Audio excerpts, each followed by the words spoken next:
ಹಾ, ಸುವರ್ಣ. ವಿಶುದ್ಧ ದ್ವಿಕುಲಂ, ಪವಿತ್ರವಾದ ತಾಯಿ ತಂದೆಯರ ವಂಶವುಳ್ಳ, ಪವಿತ್ರವಾದ ತಾಯಿ ತಂದೆಯರ ವಂಶವುಳ್ಳ, ವಿರಕ್ತಂ, ಕ್ಷಮಿಸಿ, ಶ್ರೌತಂ, ಶ್ರೌತಂ, ವೈದಿಕ ವಂಶದ, ಶ್ರೌತಂ, ವೈದಿಕ ವಂಶದ, ಶುಚಿಂ,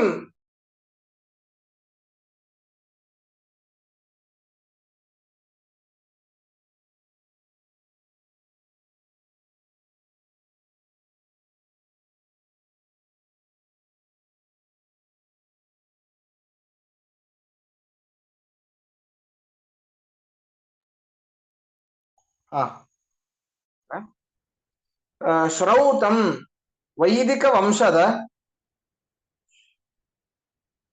ಶುಚಿಂ, ಶುಚಿಂ, ಮನಸ್ಸು, ಮಾತು ಮತ್ತು ದೇಹ ಇವುಗಳಿಂದ ಶುದ್ಧನಾದ,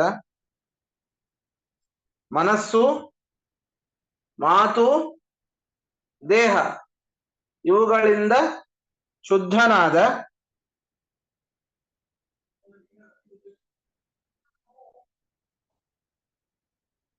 ಕೃತಪಿತೃಕ್ರಿಯಂ, ಕೃತಪಿತೃಕ್ರಿಯಂ,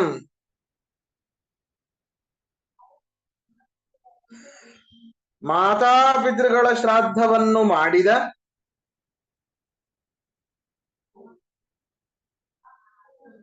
ಮಾತಾಪಿತೃಗಳ ಶ್ರಾದ್ದವನ್ನು ಮಾಡಿದ, ಜೀವಚ್ಛ್ರಾದ್ದವನ್ನೂ ಮಾಡಿದ,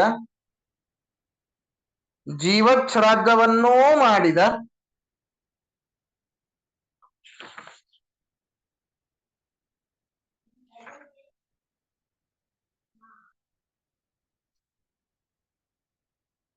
ವಿಷಯಾನ್ ಭುಕ್ತ್ವ, ವಿಷಯಾನ್ ಭುಕ್ತ್ವ, ಅನಿಷಿದ್ಧವಾದ ರೂಪಾದಿಗಳನ್ನು ಅನುಭವಿಸಿ, ವಿಚಾರ ಮಾಡಿ, ಗೃಹಸ್ಥರಾಗಿ ಇದ್ದಾಗ ಅವರು ವಿಷಯ ಸುಖಗಳನ್ನ ಅನುಭವಿಸಿದರಂತೆ. ಆದ್ರೆ ಎಂತಹ ವಿಷಯ ಸುಖಗಳು ಗೊತ್ತಾ? ಅನಿಷಿದ್ಧವಾದ ವಿಷಯ ಸುಖಗಳು. ಶಾಸ್ತ್ರದಲ್ಲಿ ಅದನ್ನ ನಿಷೇಧ ಮಾಡಿಲ್ಲ. ಗೃಹಸ್ಥನಾದ ವ್ಯಕ್ತಿ ಇಂತಹ ವಿಷಯ ಸುಖಗಳನ್ನ ಅನುಭವಿಸಬಹುದು. ಹೆಂಡತಿಯ ಜೊತೆ ಇರಬಹುದು, ತಾಂಬೂಲ ಚರ್ವಣವನ್ನ ಮಾಡಬಹುದು, ಮಧ್ಯಾಹ್ನ ಸ್ವಲ್ಪ ಹೊತ್ತು ವಿಶ್ರಮಿಸಬಹುದು, 2 ಹೊತ್ತು ಊಟವನ್ನ ಮಾಡಬಹುದು. ಈ ರೀತಿಯಾದ ವಿಷಯ ಸುಖಗಳನ್ನ ಗೃಹಸ್ಥನಿಗೆ ಶಾಸ್ತ್ರದಲ್ಲಿ ವಿಹಿತವಾದ ವಿಷಯ ಸುಖಗಳನ್ನ ಅವರು ಅನುಭವಿಸಿದ್ದರು.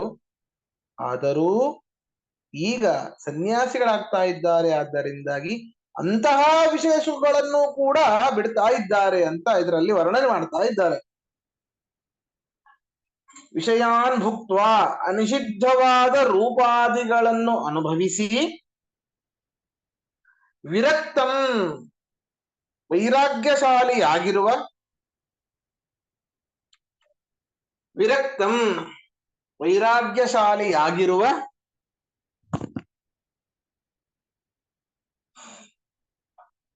ವಿರಕ್ತಂ, ವೈರಾಗ್ಯಶಾಲಿಯಾಗಿರುವ, ಅನುಜಂ, ತಮ್ಮನನ್ನು, ಅನುಜಂ, ತಮ್ಮನನ್ನು, ಮಧ್ವ, ಶ್ರೀಮಧ್ವರು, ಮಧ್ವ, ಶ್ರೀಮಧ್ವರು, ಯತಿಂ ವ್ಯಧಾತ್, ಯತಿಂ ವ್ಯಧಾತ್, ಸನ್ಯಾಸಿಯನ್ನಾಗಿ ಮಾಡಿದರು. ಯತಿಂ ವ್ಯಧಾತ್, ಸನ್ಯಾಸಿಯನ್ನಾಗಿ ಮಾಡಿದರು.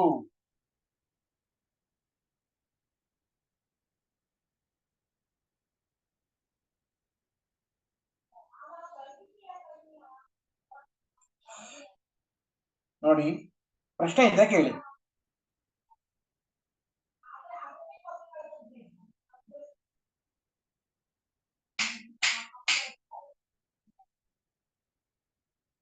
ಪ್ರಶ್ನೆ ಇದೆನಾ? ಮುಂದೆ ಹೋಗೋಣವಾ?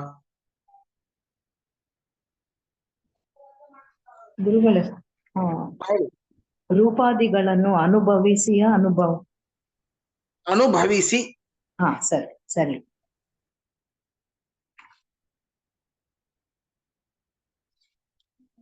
ಸರಿ, ಮುಂದೆ ಹೋಗೋಣ.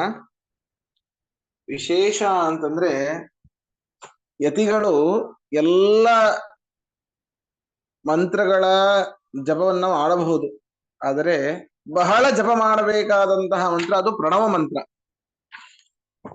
ಆ ಒಂದು ಪ್ರಣವ ಮಂತ್ರವನ್ನ ಈ ಯತಿಗಳಿಗೆ, ನೂತನ ಯತಿಗಳಿಗೆ ಉಪದೇಶವನ್ನ ಮಾಡ್ತಾ ಇದ್ದಾರಂತೆ ಆಚಾರ್ಯರು. ಇಂತಹ ಪುಣ್ಯವಂತರು ನೋಡಿ. ನಾವು ಆಚಾರ್ಯರ ಪರಂಪರೆಯಲ್ಲಿ ಬಂದಂತಹ ಅನೇಕ ಶ್ರೇಷ್ಠ ಯತಿಗಳಿಂದ ಅನೇಕ ಉನ್ನತವಾದ ಮಂತ್ರಗಳನ್ನು ಉಪದೇಶಿಸಿಕೊಂಡು ಆ ಒಂದು ಜಪವನ್ನ ಮಾಡುವುದರಿಂದಲೇನೆ ಅನೇಕ ಪುರುಷಾರ್ಥಗಳನ್ನ ಪಡಿತಾ ಇದ್ದೇವೆ ನಾವು. ಆದರೆ ಸಾಕ್ಷಾತ್ ಆಚಾರ್ಯರು ಭಾವಿ ಬ್ರಹ್ಮನ ಮುಖಕಮಲದಿಂದಾಗಿಯೇನೆ ಪ್ರಣವ ಮಂತ್ರದ ಉಪದೇಶವನ್ನ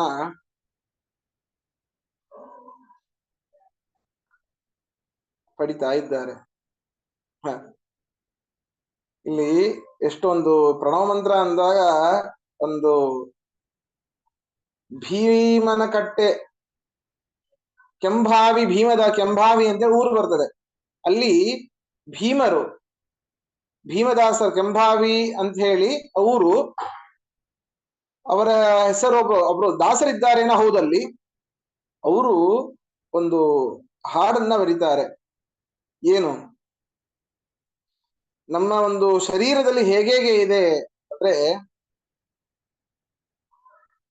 ಅಸ್ಥಿ ಪಂಜರದೊಳು ಕಣ್ಮುಚ್ಚಿ ಮಂತ್ರ ಹೇಳ್ತದ ಮನ ಬಿಚ್ಚಿ, ಗಸ್ತಿ ತಿರುಗುವ ಜಾಣನ ಮೆಚ್ಚಿ, ಶಿಸ್ತಿಲಿ ಕುಣಿತದ ತಾಗರಿ ಬಿಚ್ಚಿ, ಮಿಡಿತದ ಪಂಜರದೊಳಗಿನ ಹಕ್ಕಿ.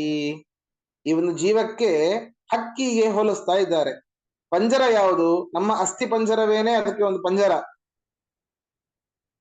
ಅಸ್ಥಿ ಪಂಜರದೊಳು ಕಣ್ಮುಚ್ಚಿ ಸ್ವಸ್ತಿ ಮಂತ್ರ ಹೇಳ್ತದ ಮನ ಬಿಚ್ಚಿ.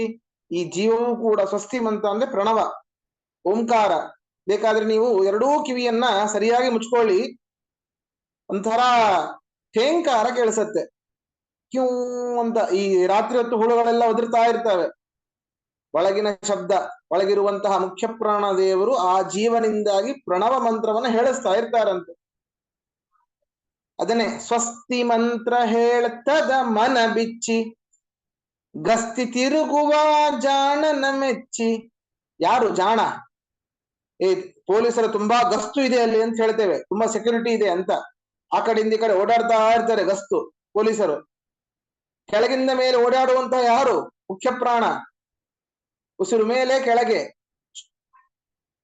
ದೀರ್ಘಶ್ವಾಸ ದೀರ್ಘ ಪ್ರಶ್ವಾಸವನ್ನ ಮಾಡ್ತಾ ಇರ್ತಾರೆ. ಗಸ್ತಿ ತಿರುಗುವ ಜಾಣನ ಮೆಚ್ಚಿ, ಶಿಸ್ತಿಲಿ ಕುಣಿತದ ತಾಗರಿ ಬಿಚ್ಚಿ. ಆ ಒಂದು ಗಸ್ತು ಏನಾದ್ರೂ ನಿಂತು ಹೋದ್ರೆ ಹರಯೇ ನಮಃ. ಅವನು ಗಸ್ತು ಮಾಡುವುದರಿಂದಾಗಿ ಒಳಗಿರುವಂತಹ ಜೀವ ಶಿಸ್ತಿನಿಂದ ಗರಿಬಿಚ್ಚಿ ಕೊನೆಯುತ್ತೆ. ಕೊನೆಗೆ ಏನು ಅಂತಂದ್ರೆ, ಕಾಮ ಕ್ರೋಧ ಮೊದಲಾದವು ಕಕ್ಕಿ, ರಾಮನಾಮ ದಿವ್ಯಾಮೃತ ನೆಕ್ಕಿ. ನೋಡಿ, ಕಾಮ ಕ್ರೋಧಗಳನ್ನ ಕೊನೆ ಕ್ಷಣದಲ್ಲಿ ಬಿಟ್ಟು ಬಿಡ್ತದೆ. ನಂದೇನು ಅಲ್ಲಪ್ಪ, ನಂದೇನು ಇಲ್ಲ ಇಲ್ಲಿ ಅಂತ. ಆದ್ರೂ ನಂದು ಅನ್ನುವಂತಹ ಭ್ರಮೆಯಲ್ಲಿ ನಾವಿರ್ತೇವೆ. ಕಾಮ ಕ್ರೋಧ ಮೊದಲಾದವು ಕಕ್ಕಿ. ನೆಕ್ಸ್ಟ್ ಏನು? ರಾಮನಾಮ ದಿವ್ಯಾಮೃತ ನೆಕ್ಕಿ.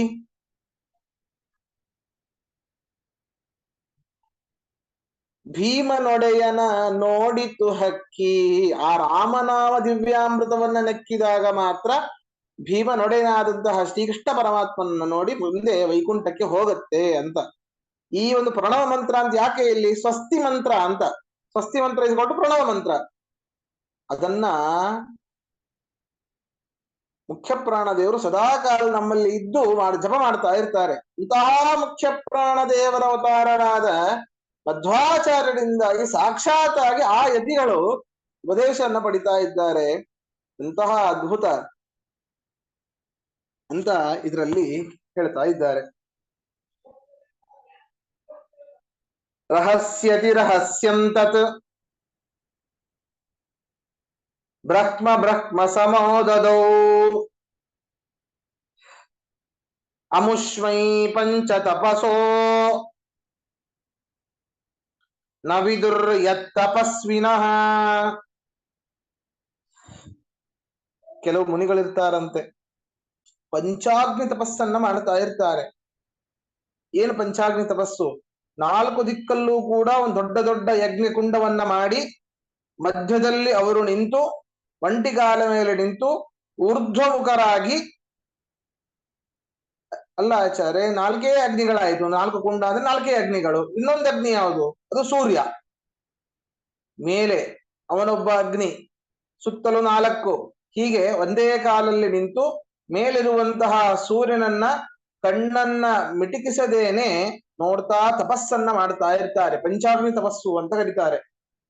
ಅಂತಹ ಪಂಚಾಗ್ನಿ ತಪಸ್ವಿಗಳಿಗೂ ಕೂಡ ಅರಿಯದೇ ಇರುವಂತಹ ಈ ಪ್ರಣವದ ಉಪದೇಶವನ್ನ ಚತುರ್ಮುಖ ಸಮಾನರಾದ ಆಚಾರ್ಯರು ಈ ತಮ್ಮನಾದ ಅರ್ಥಾತ್ ಈ ನೂತನ ಯತಿಗೆ ಉಪದೇಶವನ್ನ, ಪ್ರಣವ ಮಂತ್ರದ ಉಪದೇಶವನ್ನ ಕೊಟ್ಟರು ಅಂತ ಇದರಲ್ಲಿ ವರ್ಣನೆ ಮಾಡ್ತಾ ಇದ್ದಾನೆ. ಪದಚ್ಛೇದ ನೋಡಿ. ರಹಸಿ ಅತಿರಹಸ್ಯಂ ತತ್ ಬ್ರಹ್ಮ ಬ್ರಹ್ಮ ಸಮಃ ತದೌ ಅಮುಷ್ಮೈ ಪಂಚ ತಪಸಃ ನ ವಿದುಃ ಯತ್ ತಪಸ್ವಿನಃ. ಅನ್ವಯ ನೋಡಿ. ಪಂಚ ತಪಸಃ, ಪಂಚಾಗ್ನಿ ಮಧ್ಯದಲ್ಲಿ ತಪಸ್ಸನ್ನು ಮಾಡುತ್ತಿರುವ, ಪಂಚ ತಪಸಃ ಪಂಚಾಗ್ನಿ ಮಧ್ಯದಲ್ಲಿ ತಪಸ್ಸನ್ನು ಮಾಡುತ್ತಿರುವ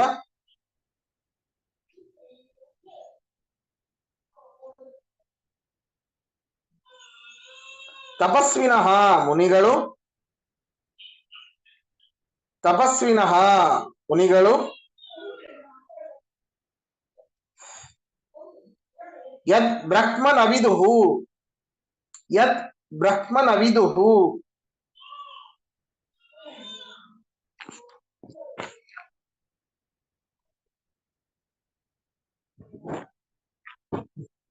ಯದ್ ಬ್ರಹ್ಮನವಿದುಃ, ಯಾವ ಓಂಕಾರವನ್ನು ತಿಳಿಯುವುದಿಲ್ಲವೋ, ಯಾವ ಓಂಕಾರವನ್ನು ತಿಳಿಯುವುದಿಲ್ಲವೋ ಬ್ರಹ್ಮ ಸಮಃ ಸಹ, ಬ್ರಹ್ಮ ಸಮಃ ಸಹ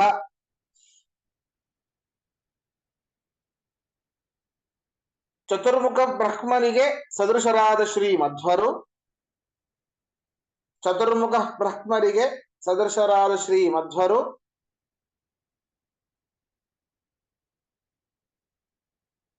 ಅತಿರಹಸ್ಯಂ ತತ್, ಅತಿರಹಸ್ಯಂ ತತ್ ಅತ್ಯಂತ ಗೋಪ್ಯವಾದ ಆ ಓಂಕಾರವನ್ನು, ಅತ್ಯಂತ ಗೋಪ್ಯವಾದ ಆ ಓಂಕಾರವನ್ನು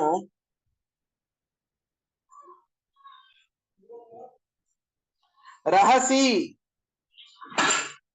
ಗುಟ್ಟಿನಲ್ಲಿ, ರಹಸಿ ಗುಟ್ಟಿನಲ್ಲಿ ಅಮುಷ್ಮೈ ಈ ತಮ್ಮನಿಗೆ, ಅಮುಷ್ಮೈ ಈ ತಮ್ಮನಿಗೆ ದದೌ ಕೊಟ್ಟರು, ದದೌ ಕೊಟ್ಟರು. ಕೊಟ್ಟರು ಅಂದ್ರೇನು? ಉಪದೇಶವನ್ನ ಮಾಡಿದರು ಅಂತ ಅರ್ಥ. ದದೌ ಕೊಟ್ಟರು. ಪ್ರಶ್ನೆ ಇದ್ರೆ ಕೇಳಿ.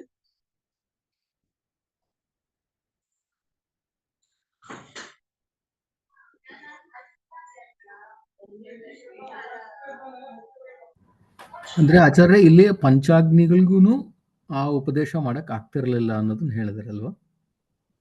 ಏನು? ಪಂಚಾಗ್ನಿಗಳಿಗೂ ಆ ಪ್ರಣವ ಮಂತ್ರದ ಉಪದೇಶ ಮಾಡಕ್ಕೆ ಆಗ್ತಿರ್ಲಿಲ್ಲ ಅಂತ ಅದನ್ನ ಇಲ್ಲ ಇಲ್ಲ ಇಲ್ಲ ಇಲ್ಲ ಇಲ್ಲ ಹಂಗಲ್ಲ. ಪಂಚಾಗ್ನಿ ತಪಸ್ಸನ್ನ ಮಾಡುವಂತಹ ಆ ತಪಸ್ವಿಗಳಿಗೂ ಕೂಡ ತಿಳಿಯದೇ ಇರುವಂತದ್ದು ಈ ಪ್ರಣವದ ಮಂತ್ರ. ಆತರ. ಸರಿನಾ? ಹಾ. ಅವ್ರು ಮಹಾ ತಪಸ್ಸನ್ನ ಮಾಡ್ತಾರೆ, ಆದ್ರೆ ಈ ಓಂಕಾರದ ಜಪ ಅವರಿಗೆ ಗೊತ್ತಿಲ್ಲ. ಅಂತಹ ಒಂದು ಅತಿ ರಹಸ್ಯವಾದ ಪ್ರಣವ ಮಂತ್ರದ ಉಪದೇಶವನ್ನ ಈ ಒಂದು ತಮ್ಮನಿಗೆ ಉಪದೇಶ ಮಾಡಿದರು ಅಂತ. ಇಂತಹ ಪಂಚಾಗ್ನಿ ತಪಸ್ಸನ್ನ ಪಾರ್ವತಿ ಕೂಡ ಮಾಡಿದ್ದಾಳಂತೆ ಶಿವನನ್ನ ಪಡಲಿಕ್ಕೋಸ್ಕರವಾಗಿ. ಕುಮಾರ ಸಂಭವದಲ್ಲಿ ಕಾಳಿದಾಸ ವರ್ಣನೆ ಮಾಡ್ತಾನೆ.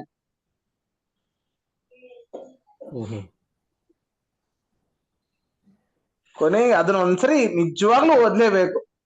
ಅದ್ಭುತ ವರ್ಣನೆ ಎಲ್ಲ ರೀತಿಯಿಂದಲೂ. ಆ ಶಿವ ಅವಳನ್ನ ಪರೀಕ್ಷೆ ಮಾಡ್ಲಿಕ್ಕೆ ಬರ್ಬೇಕಂತೇನೆ ಒಂದು ಬ್ರಹ್ಮಚಾರಿ ವೇಷದಲ್ಲಿ ಬಂದಿರ್ತಾನೆ. ಎಷ್ಟು ಮಾಡ್ತಾನೆ ಆ ಶಿವ, ಹಂಗೆ ಹಿಂಗೆ ಊರು ಬಿಟ್ಟವನು ಸ್ಮಶಾನದಲ್ಲಿರ್ತಾನೆ, ಏನ್ ಕೌಪಿನ ಹಾಕೊಳ್ಳಲ್ಲ, ಏನಿಲ್ಲ, ಹಂಗೆ ಅವನ ಸಂಗಡಿಗರೆಲ್ಲ ಭೂತದ ಸಂಗಡಿಗರು, ಮೈಯೆಲ್ಲ ಬೂದಿ ಪಡ್ಕೊಂಡಿರ್ತಾನೆ. ನೀನು ಹಿಮಾಲಯ ಪರ್ವತನ ಮಗಳು, ರಾಜನ ಮಗಳು, ಹೋಗಿ ಅವನ್ನ ಆರಿಸ್ಕೊಂಡಿಯಲ್ಲ ನೀನು. ಬೈತಾನೆ ಇವನೇ ಅದು ಬೈಯೋದು, ಕೆರಳಿಸೋದು ಅವಳನ್ನ. ಕೊನೆಗೆ ಅವಳು ಬೈದು ನೀ ಹಿಂಗ ಸತ್ಯಾನಾಶ ಆಗಿ ಹೋಗು, ಅವಳೇನೋ ಎಲ್ಲಾ ಶಾಪ ಹಾಕ್ತಾಳೆ. ತಿರುಗಿ ಸಿಟ್ಟಿನಿಂದ ಹೋಗಬೇಕು, ಕೈ ಹಿಡಿತಾನ ಅವನು ಮೂಲ ರೂಪಕ್ಕೆ ಬಂದು. ಅವಳು ಆ ಕಡೆ ತಿರುಗಿರ್ತಾಳೆ, ಶಿವ ಇಲ್ಲಿ ಕೈ ಹಿಡಿದಿರ್ತಾನೆ. ಅವಾಗ ಹೇಳ್ತಾನೆ ಕಾಳಿದಾಸ, ಶೈಲಾಧಿರಾಜ ತನಯ ನಯಯೌ ನತಸ್ಥೌ. ಶೈಲಾಧಿರಾಜ ಹಿಮಾಲಯ ರಾಜ ತನಯ ಮಗಳಾದ ಆ ಪಾರ್ವತಿ ನಯಯೌ ನತಸ್ಥೌ, ಆ ಶಿವನ ಕರಸ್ಪರ್ಶದಿಂದನೇ ಗೊತ್ತಾಯ್ತು ಇವನು ಶಿವ ಅಂತ ಹೇಳಿ. ಆದ್ರೆ ಮುಖ ಆ ಕಡೆ ಇದೆ, ಒಂದ್ ಹೆಜ್ಜೆ ಇಟ್ಟಿದ್ದಾಳೆ, ಈ ಕಡೆ ತಿರುಗ್ಲಿಕ್ಕೂ ಆಗಂಗಿಲ್ಲ. ಯಾಕೆ? ಬಾಯಿ ಬಂದಂಗೆ ಬೈದು ಬಿಟ್ಟಿದ್ದಾಳೆ. ಅದ್ ತಿರುಗದೆ ಹೋದ್ರೆ ಶಿವ ಸಿಗೋದಿಲ್ಲ. ಆದ್ರಿಂದ ಶೈಲಾಧಿರಾಜ ತನಯ ನಯಯೌ ನತಸ್ಥೌ, ಮುಂದೆ ಹೋಗಲಿಲ್ಲ, ಹಿಂದೆ ತಿರುಗಲಿಲ್ಲ, ಅಲ್ಲೇ ಸ್ಟನ್ ಆಗಿ ನಿಂತು ಬಿಟ್ಲು ಅಂತ. ಅದ್ಭುತ ವರ್ಣನೆ. ಇಲ್ಲ ಆಚಾರ್ಯ, ನೀವು ನಮ್ಗ ಸಂಸ್ಕೃತ್ ಕ್ಲಾಸ್ ಅಲ್ಲೂ ಒಂದ್ಸಲಿ ಹೇಳಿದ್ರಿ ಓದ್ಬೇಕು ಅಂತ. ಹಾ, ಓದ್ಬೇಕು, ನೋಡೋಣ. ಅದ್ಭುತ ಇದೆ, ಅದ್ಭುತ ಇದೆ. ಇದು 5ನೇ ಸರ್ಗದ ಅಷ್ಟೇ. ಇದು ತುಂಬಾ ಮೊದಲನೇ ಸರ್ಗದಿಂದನೂ ಇದೆ, ಓದಿ ನಮಗೆ ಪಾಠ ಆಗಿದೆ 5ನೇ ಸರ್ಗ. ಅದು ಅದ್ಭುತವಾದದ್ದು ಸರ್ಗ. ನಿಜ. ನಮ್ಗೆ ಪಾರ್ವತಿ ವರ್ಣನೆಯು ಕೂಡ ಬರುತ್ತೆ. English translation ಬೇಕಷ್ಟೇ.